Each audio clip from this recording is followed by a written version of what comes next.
Hello అండి, నమస్తే అందరికీ. ఎలా ఉన్నారు? బాగున్నారా? నేను కూడా బాగున్నానండి. మా వీడియో ఏమిటంటే, మొదటిసారి బోనం చేసుకొని తీసుకువెళ్ళడం అండి. ఇలా మా ఊర్లో అస్సలు ఎక్స్పెక్ట్ చేయలేదు ఇలా తీసుకువెళ్తానని చెప్పి. ఏంటోనండి, ఈసారి నా బర్త్డే ఒకటి, ఇలా బోనాలు ఒకటి అయితే అసలు అనుకోలేదు. అమ్మ వాళ్ళ ఇంట్లోనే అవుతాయి అనుకున్నాము. అనుకోకుండా అక్కడ అమ్మ వాళ్ళ ఇంటి దగ్గర ఇలా నానమ్మ అమ్మమ్మ వాళ్ళ ఊర్లో కూడా ఒకేసారి బోనాలు. మెయిన్ అయితే ఇక్కడ చేయాలని మా నాన్న అయితే అనుకున్నాడు. అందుకని మా నాన్న అయితే ఊరి నుంచి వచ్చాడు. అమ్మ రాలేదు ఊరి నుంచి, ఎందుకంటే మా నాన్నమ్మ గారు అక్కడే ఉంటున్నారు. మరియు మా అక్క కూడా రాలేని పరిస్థితి, తను ఎక్కువ నడవలేదు కూడా, అందువల్ల మా అమ్మ అయితే రాలేదు. ఆ ఇంటి ఆడపిల్లగా అయితే బోనం నేను తీసుకువెళ్ళాను. చాలా హ్యాపీగా అనిపించింది. కాకపోతే ఈసారి అమ్మ వాళ్ళ ఇంటి దగ్గర తీసుకువెళ్ళేదాన్ని, ఇప్పుడు ఏంటంటే మా ఊర్లో మాట తీసుకువెళ్ళాను.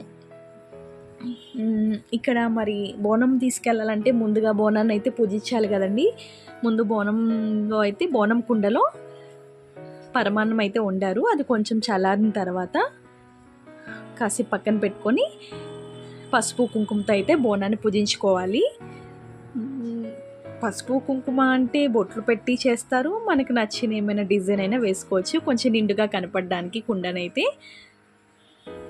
నేను అక్కడ వీడియో తీస్తున్నాను, మా మరదళ్ళు అయితే ఇద్దరు చేస్తున్నారు. నేను చేస్తా అన్నా కానీ ఎందుకు లేక మేము చేస్తాంలే అన్నారు. వాళ్ళు చేస్తున్నారు. నాది ఇక్కడ కంప్లీట్ అయిపోయిన తర్వాత మళ్ళీ వాళ్ళ ఇంటికి వెళ్ళి వాళ్ళవి కూడా చేసుకోవాలి. వీడియోస్ అసలు తీద్దాం అనుకున్నాను కానీ అసలు కుదరలేదు, అవ్వలేదండి. ఒక స్వీట్ మెమొరీ లాగా ఉంటాయి కదా, చేయొచ్చు కదా అనుకున్నా కానీ అసలు కుదరలేదు. తీసేవాళ్ళు ఎవరు లేరు అక్కడ. చాలా ఇబ్బంది అయిపోయింది. ఏదో నాకు కుదిరినవి తీశాను. అలా బోనం కుండనైతే రెడీ చేసుకున్న తర్వాత లాస్ట్లో పువ్వులు అవి పెట్టి దేవుడి దగ్గర పెట్టి దీపం అది వెలిగిస్తారండి. కొన్ని వీడియోస్ అయితే మిస్ అయినాయి, కుదరలేదు తీయడానికి. నాకు కుదిరినవి అయితే తీశాను. బోనం అంతా రెడీ చేసుకున్న తర్వాత నాకు తోడుగా అయితే మా అత్తమ్మ వస్తుంది. అక్కడ అందరూ కలిసి అయితే తీసుకువెళ్తారు. అప్పటికి సాయంత్రం 6:30 అయిపోయింది టైం అయితే.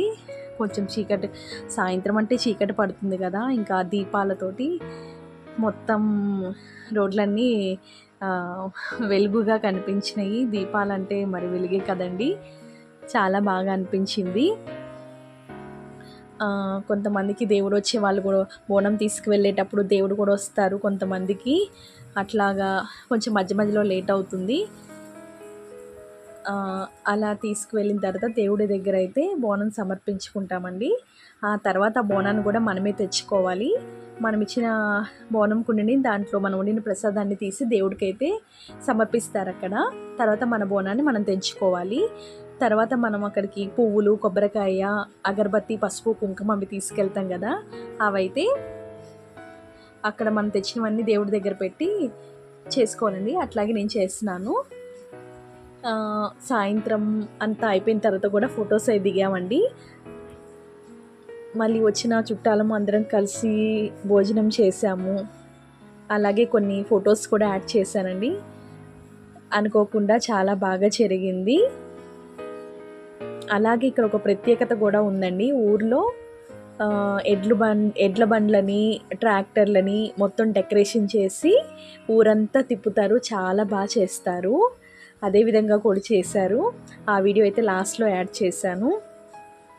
చాలా అంటే చాలా ఫాస్ట్గా వెళ్ళనిస్తారండి ట్రాక్టర్ని అయితే. ఇక్కడ ట్రాక్టర్ వీడియో అయితే మా బామ్మర్దే ఉంటాడు, చిన్న బామ్మర్ది. బాబోయ్, చాలా ఫాస్ట్గా డ్రైవ్ చేశారండి, చూసారా? సో ఈ విధంగా అయితే నా బోనాన్ని దేవుడికి అయితే సమర్పించుకున్నానండి. వీడియో కనుక చివరి వరకు చూసినట్లయితే, మీకు నచ్చినట్లయితే ఒక లైక్ చేసి సబ్స్క్రైబ్ చేసుకోండి. వీడియోని ఇంతవరకు చూసినందుకు థ్యాంక్ యూ సో మచ్ అండి. మరొక వీడియోతో మీ ముందుకు వస్తానండి. Thank you so much. Bye అండి.